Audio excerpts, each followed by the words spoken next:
Nah, bagus semuanya sudah rapi, sudah bersih. Sekarang sebelum kita mulai pembelajaran, mari kita berdoa bersama terlebih dahulu. Berdoa dalam hati, mulai. Berdoa selesai. Hari ini ada yang tidak masuk? Masuk semua? Alhamdulillah. Baik, untuk pembelajaran hari ini kita akan mempelajari bagaimana cara menyajikan berita dalam bentuk tulis maupun lisan. Di sini masih ada yang ingat apa sih manfaat dari menyampaikan sebuah berita? Ya, boleh silakan.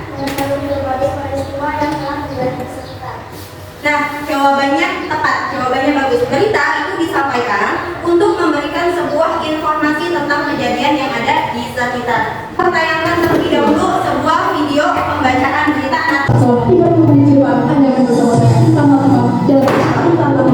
Membahas berita aktual dan terpercaya.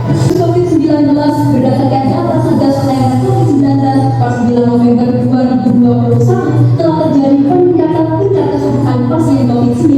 Informasi tadi kita jumpa kita pada kali ini. Saya Kamala Kamal berdiri dan sampai jumpa. Menurut kalian berita tadi membahas tentang peristiwa apa? COVID-19. Dari pembacaan berita tadi bisa kalian simak dan kalian amati bagaimana cara membawakan sebuah berita dengan memperhatikan intonasi, vokal, dan ekspresi. Nah, selanjutnya ini adalah langkah untuk menuliskan sebuah berita. Yang pertama ada menentukan inti informasi. Informasi yang diangkat menjadi berita itu harus aktual, faktual, dan fungsional. Langkah selanjutnya itu adalah menyusun kerangka berita. Harus memperhatikan unsur 5W dan 1H atau biasa disingkat dengan adik Simba. 5W 1H di sini itu termasuk kerangka dalam sebuah berita. Setelah kalian menentukan kerangka berita, baru kerangka yang kalian tulis tadi kemudian dikembangkan menjadi sebuah kalimat.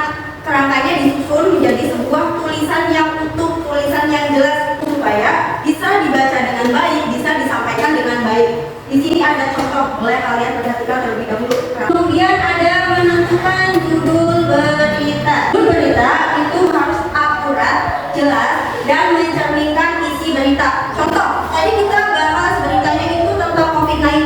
Kalau judulnya diganti jadi kebakaran hutan, nyambung tidak? Tidak ya. Sekarang kita beralih tentang cara membacakan atau menyampaikan berita secara lisan. Yang pertama adalah pelafalan atau pengucapan yang baik. Ketika menyampaikan sebuah berita, harus memperhatikan pelafalan atau pengucapannya supaya jelas dan mudah dipahami. Akhirnya kenapa? Gak apa-apa. Oh, gak apa-apa, perhatikan ke depan ya. Jadi ketika ada guru yang menerangkan, tolong perhatikan ke depan, jangan bercanda ya. Kemudian yang kedua ada intonasi atau tinggi rendahnya sebuah nada. Ketika menyampaikan sebuah berita atau pembacaan yang lain, intonasi itu juga diperlukan. Ada vokal atau menyaringkan suara. Suara dalam berita harus diperhatikan penyaringannya. Yang keempat ada ekspresi atau mimik wajah. Ekspresi dalam menyampaikan sebuah berita itu harus diperhatikan pula. Jangan membaca berita dengan datar, dengan melamun. Kita harus membacakan berita dengan ekspresi yang menunjukkan bahwa kita benar-benar sedang menyampaikan informasi. Misalkan ketika kita menyampaikan informasi ke orang lain, tapi ekspresi kitanya bagus, yang mendengarinya akan semangat tidak? Tidak. Ketika kita menyampaikan sebuah informasi kepada orang lain, berikanlah ekspresi yang sesuai. Baik, sekarang ibu berikan kalian tugas individu. Di sini sudah ibu berikan kerangka sebuah berita. Tugas kalian yang pertama yaitu menuliskan teks berita berdasarkan kerangka berita yang sudah disediakan. Jadi di sini ada kerangka, nanti kalian kembangkan menjadi sebuah tulisan berita sama seperti yang sudah ditampilkan dalam contoh tadi. Kemudian tugas yang kedua yaitu membacakan hasil tulisan kalian dengan memperhatikan lafal, intonasi, ekspresi, dan vokal ketika membacanya. Aku kasih waktu kalian 15 menit untuk mengerjakan tugas tersebut. Tadi mengerjakan tugasnya tidak ya?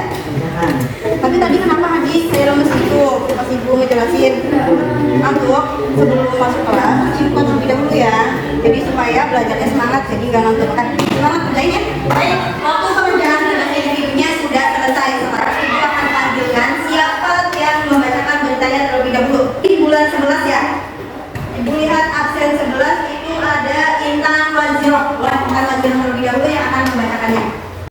Selamat siang pemirsa, selama 30 menit ke depan Anda akan bersama saya, Intan Baziro, dalam acara PDS News, membahas berita aktual dan terpercaya. Pemirsa, ini hujan yang mengguyur Jakarta Selatan selama beberapa jam pada Minggu 16 Februari 2022. Malam mengakibatkan sejumlah titik di wilayah Jakarta Selatan Minggu terendam banjir. Banjir terjadi di 4 kecamatan Jakarta Selatan, yaitu Kecamatan Kebayoran Baru, Kecamatan Kebayoran Lama, Kecamatan Lampau, dan Kecamatan Pancoran. BPBD DKI Jakarta telah mengarahkan personel untuk memonitor kondisi banjir dan mengkoordinasikan unsur Dinas Sumber Daya Alam, Dinas Bina Marga, dan Dinas Lingkungan Hidup. Informasi tadi menutup jumpa kita pada kali ini. Saya, Intan Baziro, pamit undur diri, sekian dan sampai jumpa. Baik, itu tadi adalah penyampaian pembacaan dari teman kalian. Bagus, berikan tepuk tangan. Silakan Intan boleh duduk. Jadi nanti Ibu cek kata-katanya dikumpulkan terlebih dahulu. Sekali sudah menampilkan pembacaan berita secara lisan dan sudah mengumpulkan tulisannya. Hasilnya bagus, kalian sudah bisa memahami dan sudah mampu membacakan berita secara lisan dengan baik. Baik, untuk pembacaan hari ini dapat disimpulkan bahwa ketika menyampaikan sebuah berita atau menunjukkan sebuah berita itu harus memperhatikan unsur-unsur dan pola penyajiannya. Di sini kalian sudah menyampaikan dan sudah menuliskannya dengan baik. Dari pembelajaran hari ini, penjelasannya mudah dipahami tidak? Mudah. Pembelajaran hari ini menyenangkan tidak? Menyenangkan. Baik.